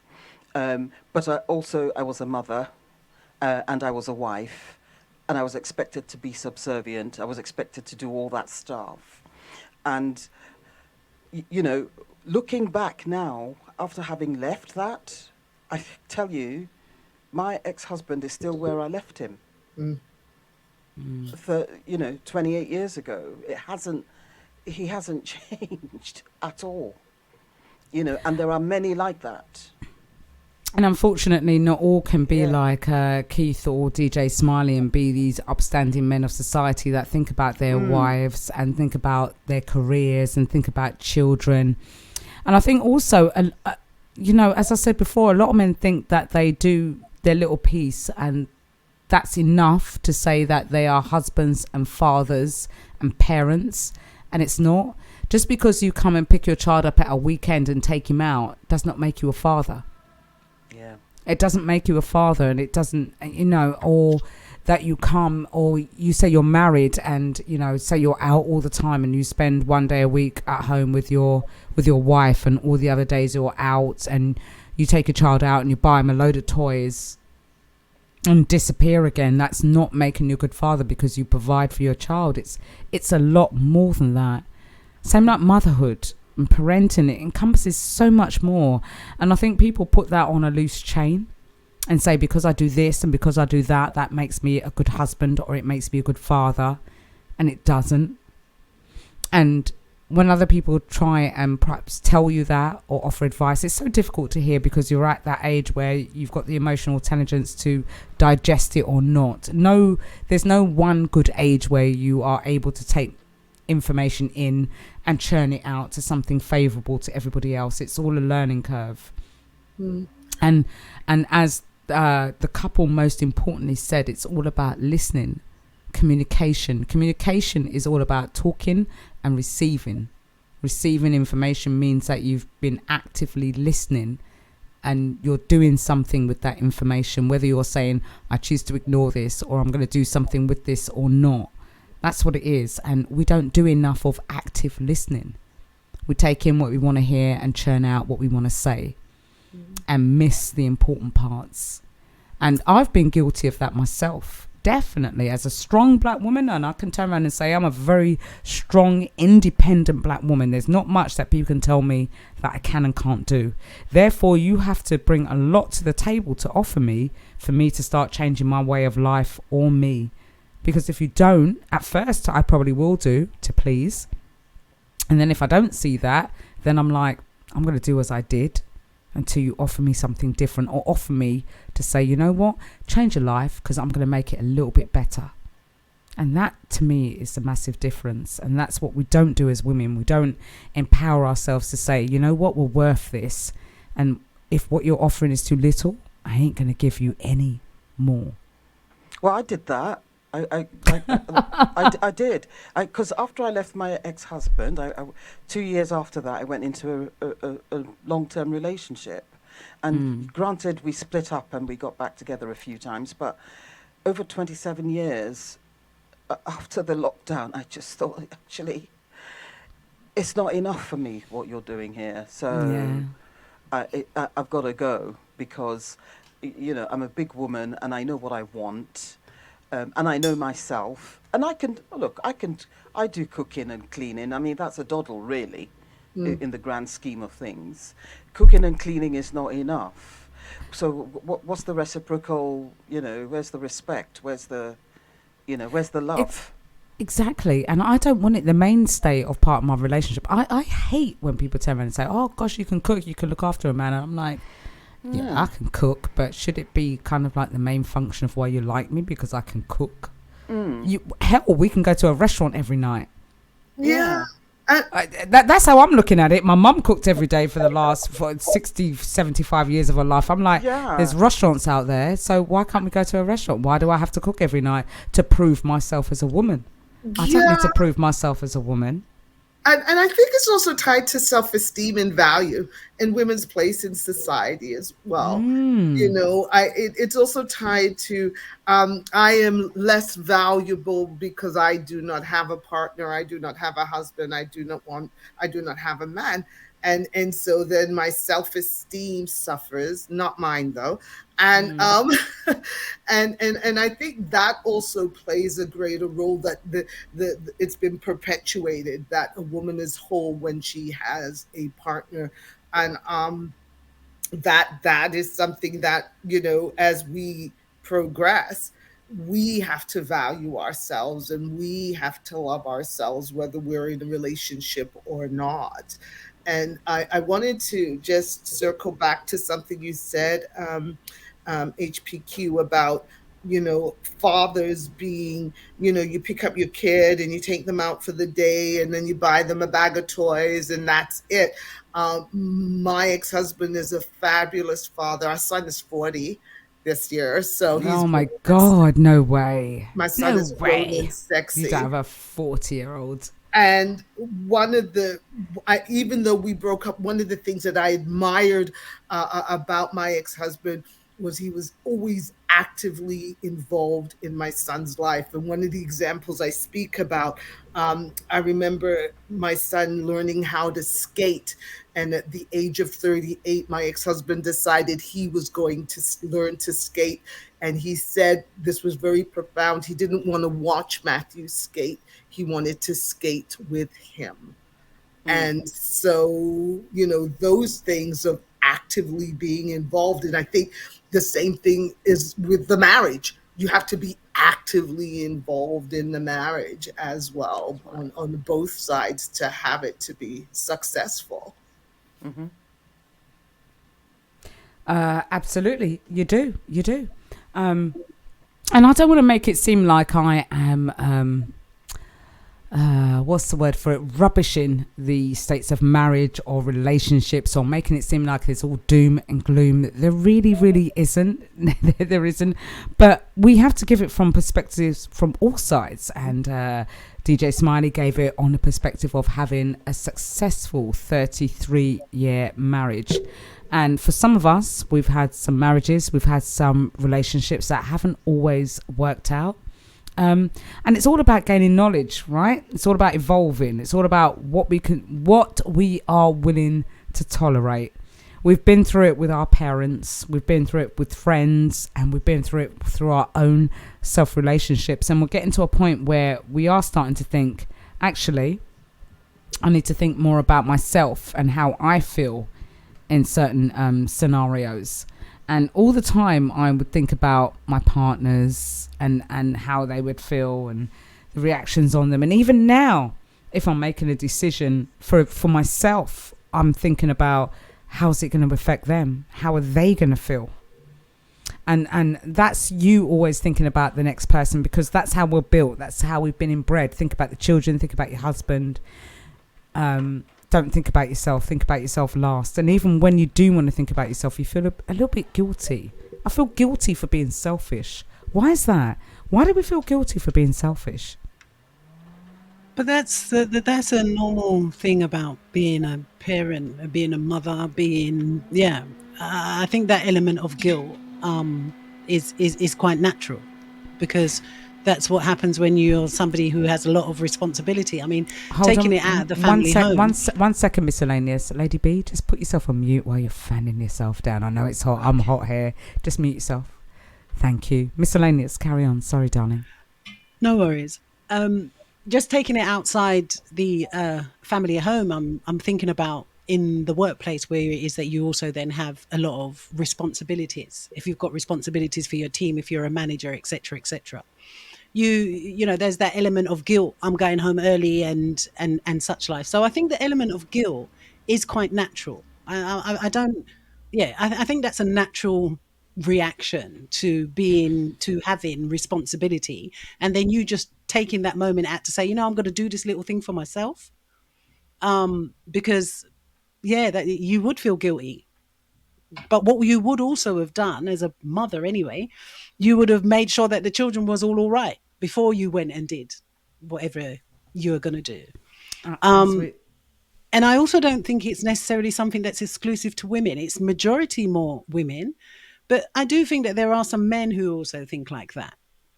There are some men who will consider their decisions and how they are also going to impact upon their family, etc., before they take those decisions.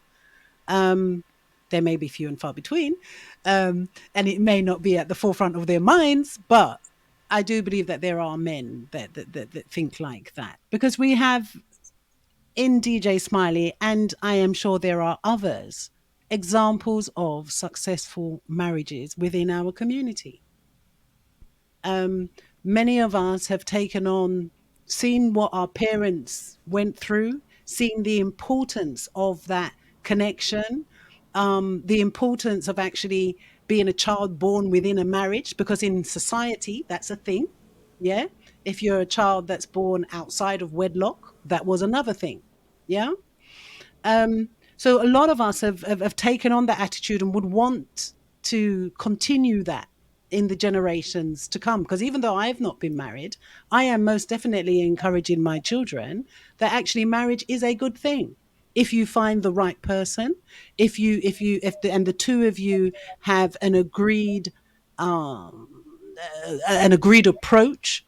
And I also think that there's a great importance of that spiritual connection. If that spiritual connection doesn't exist, then it's much easier for people for fighting and arguing to break up the relationship. But when you've got that spiritual connection, there's a place in which it is that you can individually and collectively go to actually try and resolve some of the issues. So the sanctity of marriage for me is still important, and it's something that I would encourage future generations to do. Thank you very much for that. Now, I'm not saying that we should exclude the sanctity of marriage, or I don't believe in it. I've just never had that longevity, and I would not like to be in this period, in this age group that they're dealing with right now, with all of the social media, the efforts to look good. And I was told by someone quite recently on social media, I remember them saying, actually, I've looked at your Facebook and you're not really photogenic, is what I was told. And I sat there and I kind of consumed that statement, and I said, well, I put my stuff up on Facebook not to look good, but just to reflect what I'm going through at that particular time. So if my face is contorted or not quite set right in some kind of social media glamorous tone, it's not because I'm not faking it. That's me at the time taking the picture, and I'm sorry it's not, preempt and photoshopped and all of that. I don't aspire to all of that. I'm not from that era. I don't need to aspire to have gleaming white teeth, perfect boobs, perfect backside, perfect waistline, perfect hair. How you get me is how you get me, because at the end of the day, when you're with someone, they have to see through that. They have to wake up with you in the morning. And you don't look like that in the morning. You don't look like that photoshopped edit social media page that you've put up there that's flawless. You wake up in the morning with your matter in your eye and your breath not smelling too right, and you've got to brush your teeth and fix your hair and all those kind of things. And that's what people learn to love about you, is all your imperfections as well as your perfections. And that's when I will love someone right back and give my heart and soul to, when they can appreciate what mine are and not aspire me to be this kind of prototype social media pin-up star perfection type thing. That's not me, and I don't want to be that. So I'm happy to be in my skin, knowing who I am, loving who I am, and loving whoever's with me for who they am as well. And that's the sanctity of myself, let alone whatever marriage is. Ladies. And absolutely, because you believe that is the message that it is that you're then sending on. Absolutely the right message, because it is, you've got to be right inside yourself. The whole thing about a marriage, before you can even get to the point of considering the marriage, you got to be right inside yourself. You got to know what it is that you're about. You just got to know what you're about before it is that you go along and do it. You must know your reasons for wanting to go into it. Yeah, and that still is difficult. Like I said, if you've come out of a long marriage or been or surrounded or been brought up with the fact that you need to look after a man, how do you cope outside of that when that all breaks down? And we're looking at these perfect pieces, and that's wonderful. But we've all been broken in some respect, right? In some respects, all of us have been broken. We've all experienced some kind of loss or fail or heartbreak. Yeah. And is it more than what the normal person would tolerate, or is it what we can only tolerate? That's what I'm trying to put it in. I'm looking at my guest and his wife, and I'm sitting there thinking, boy, in 33 years, you must have gone through something. It can't be perfect. But it's not. But it's not. Marriage is not perfect. We know. But marriage can't be perfect because we're not perfect. We're not, exactly. So right? Are we achievers or are we failures? That's what I'm looking at. because they can work through problems. So therefore, as we seen as achievers I've achieved much more because I've walked out the marriage and I didn't have to deal with this, or are we failures because we didn't try and fight through it? And I realize there's mitigating facts because there's abuse and all sorts of things. I know I'm going there. That's an easy question, baby girl, but that's got so many compartments in it. I know, and that's why I want to hear it from everybody. Seriously, we've got like 20 minutes. Okay, so for me, I am greater now than I was when I was married, because I had to navigate through the challenges of learning to be a single parent while going to school, trying to get a degree while working. I am greater now today than I was when I was married. And I can say that unequivocally.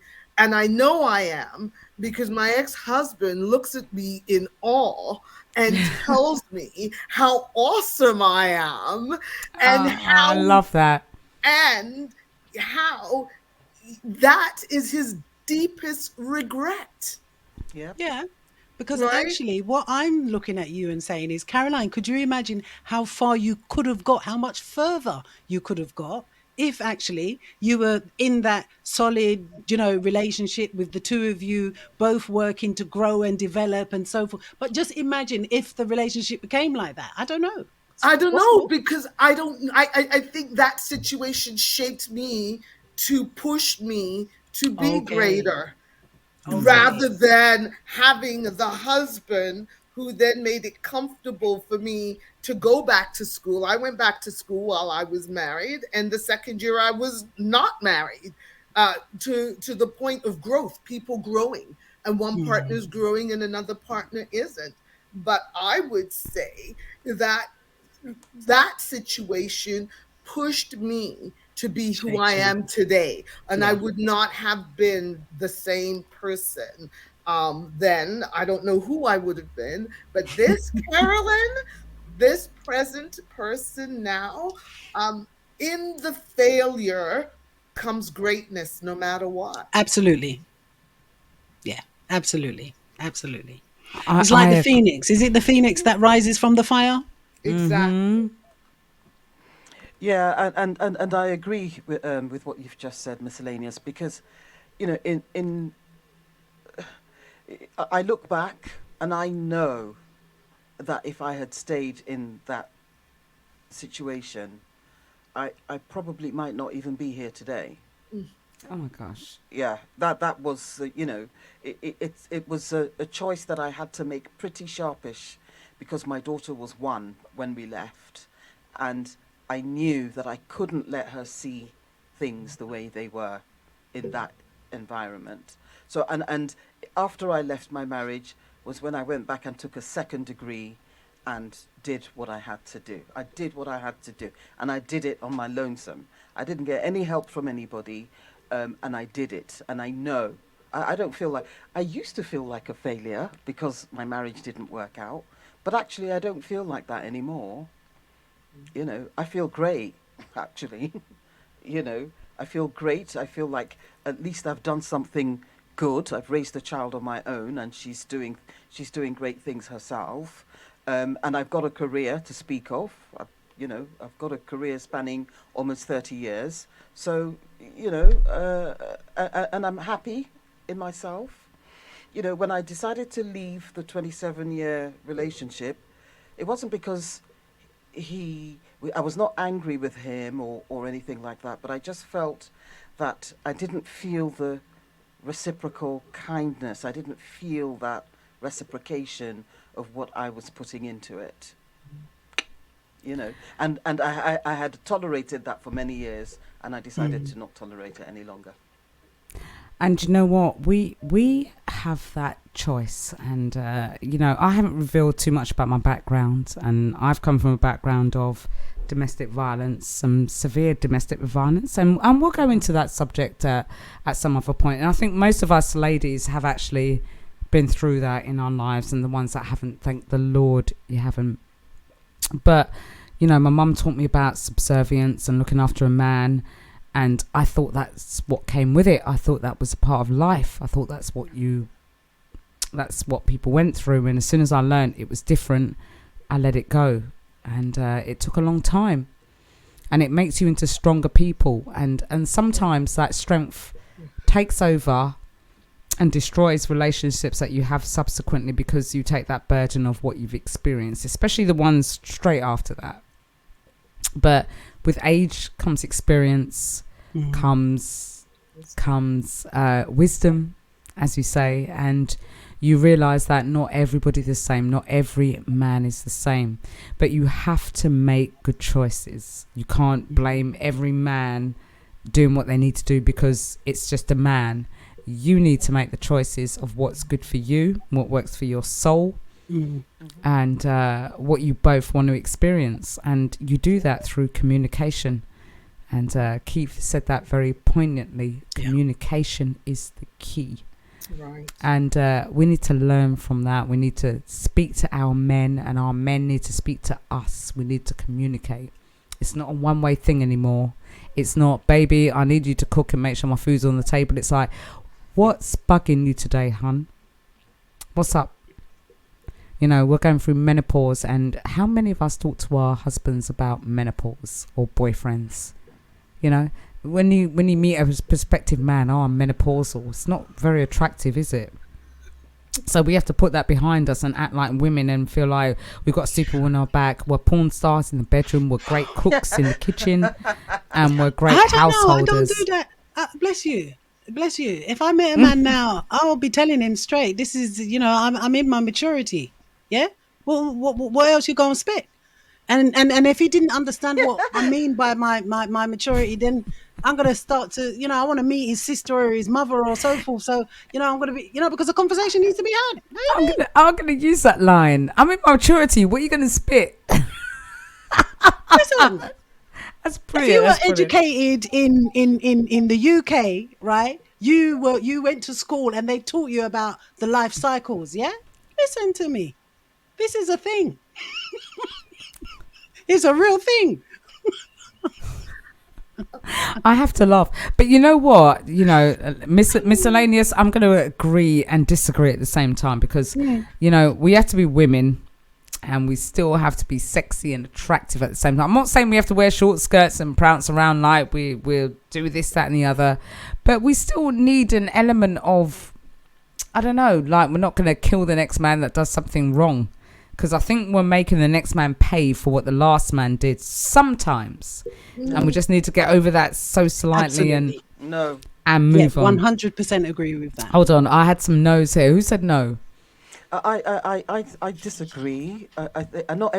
Some women probably do that, but not everybody does that, because we know enough to know that men are individuals, and just because the last man beat you doesn't mean the next man is going to beat you.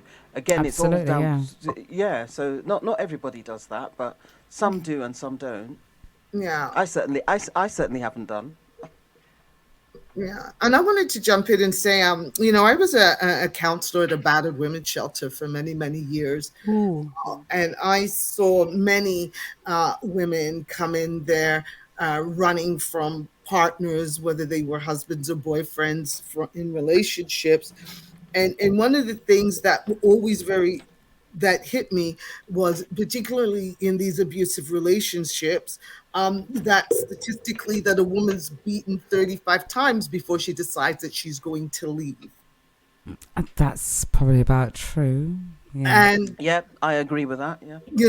And it's that 36 punch in the face, whatever, that you realize that, hey, I'm going to make a choice here to change something in my life.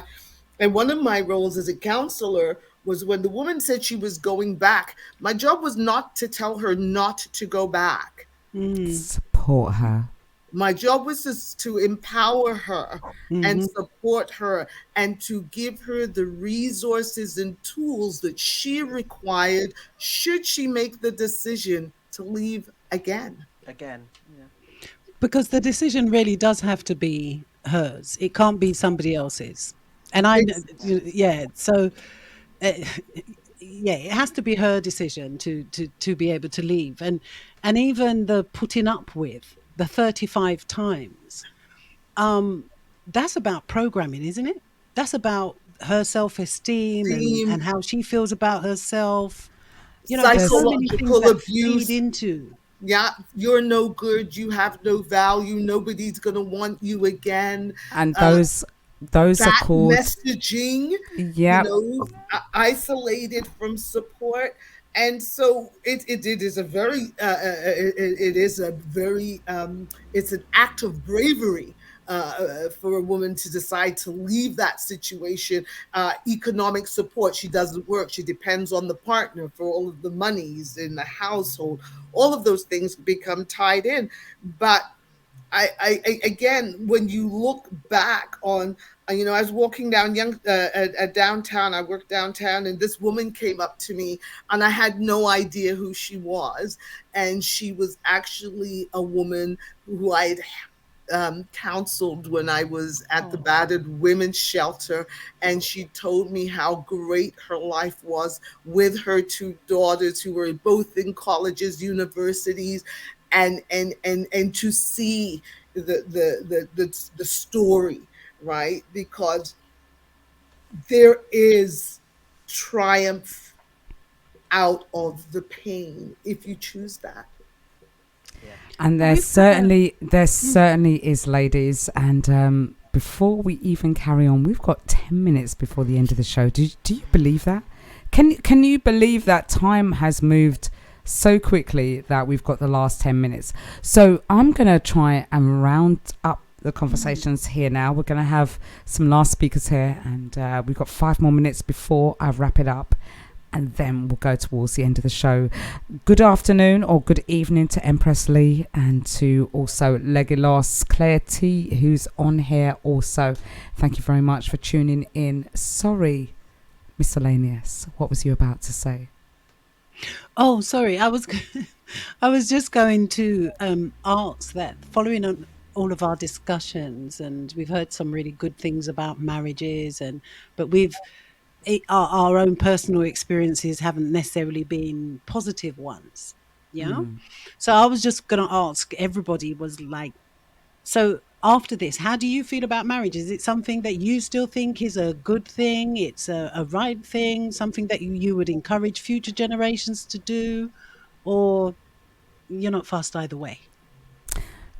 If I may comment for a second, I went through life with different feelings about marriage. My parents were married obviously from young and from a very long time, and when I had my son and I had a relationship that was abusive, I didn't look at marriage as though something I wanted to get into. And then I thought about my parents' marriage, and don't get me wrong, they had a great marriage for the majority of it.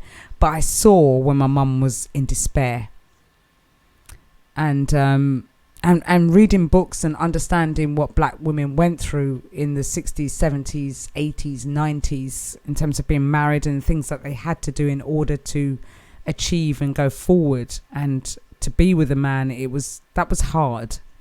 And even some of the values that my mother taught me, I agreed with them and I disagreed with them, because I was just like, well, why do you need to do that? What are they doing for me? All I thought was why am I doing this for someone? What are they doing for me? And never did I see the counteraction of that, as in, what are they doing for me if I'm doing this for them?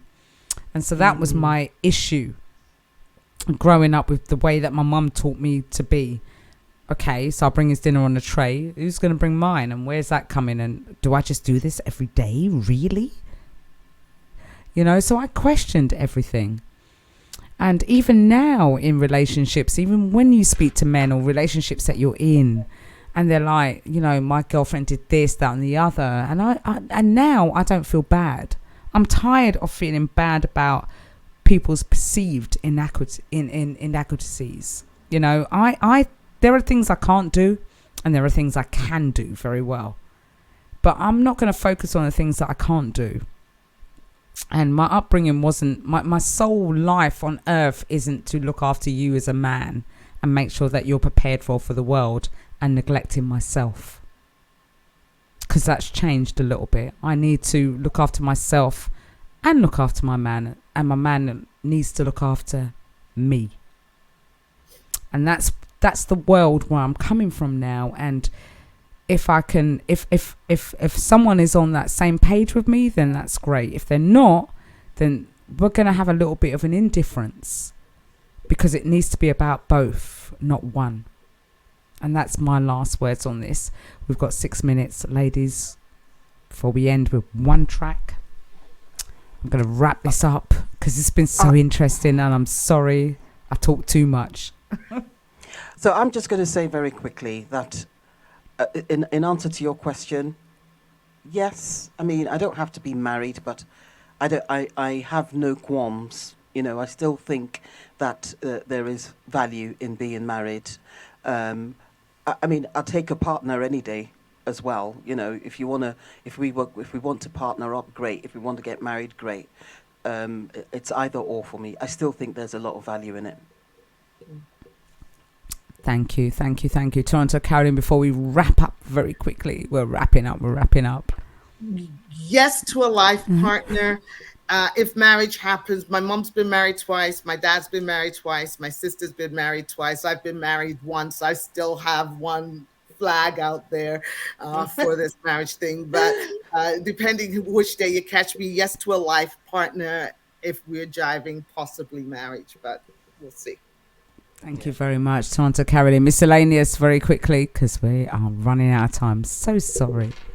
Well, yes, I think that marriage is a great institution. As I said earlier, it's something that I would encourage. And just like Toronto, Caroline, I'm happy with a life partner too. If marriage happens, then that's a great bonus for me at this age, yeah? But in terms of future generations, absolutely, I would like to encourage it. And I think so too. We need to encourage so much more. And thank you, ladies. Honestly, this has been a fabulous chat this evening. We've had so much going on, and big up to DJ Smiley that came in on the chat and spoke about the some of the sanctity of marriage and the longevity of marriage. That's a tough call. That's such a tough call for all of us. But you're proving to let us know that it can happen. And you know, the longevity of marriage is there. Definitely. And this track is We Play by Sizzler. Before I end it out on another track, sorry, I was digressing there. So many years I haven't seen my people. Africa is calling. So I just want to say thanks to the guests that we've had on, and also the panel that we've had on board, which is Lady Toronto. I love that. You know that's what I'm going to use going forward. And also Lady B, fellow GYRadio DJ, and MissyLaneyUs. Thank you. And Claire T, I've seen your comments on there. You said you've never been married, but now in my mid-50s, I'm with a wonderful relationship, which I aspire to get married. Now, it's Jamaican independence. I'm going to end this off with Jamaica, with Jacure. Thank you all so very much. We're going to go into the news shortly. It's Ladies' Day on GYRadio. Looking for a place to have a perfect vacation. And ladies, mute your mics.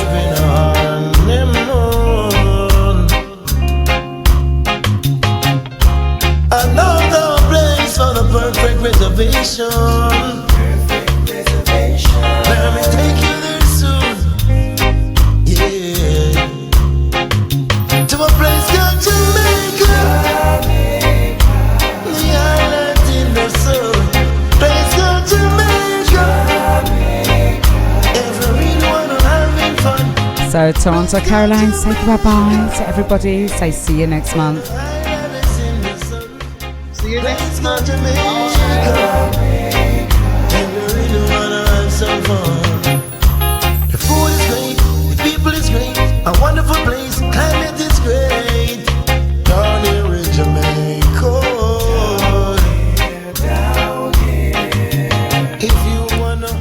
you, Miscellaneous. Say goodbye and say I'll see you next month. See you all next month. Take good care.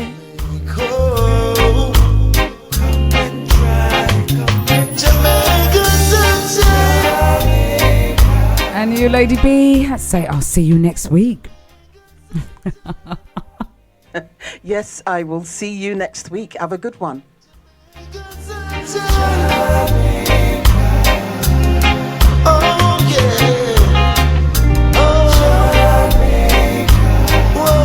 And I will see you guys all next month. Thank you for joining into the Sanctity of Marriage. Thank you, Leggy Laws. I hope you found it very interesting, as well as Claire T. Remix AK. I will see you guys very soon on GYRadio. Thank you for tuning in to the Sanctity of Marriage. No place like Jamaica to me. No matter where I go, everywhere. Jamaica, my number one.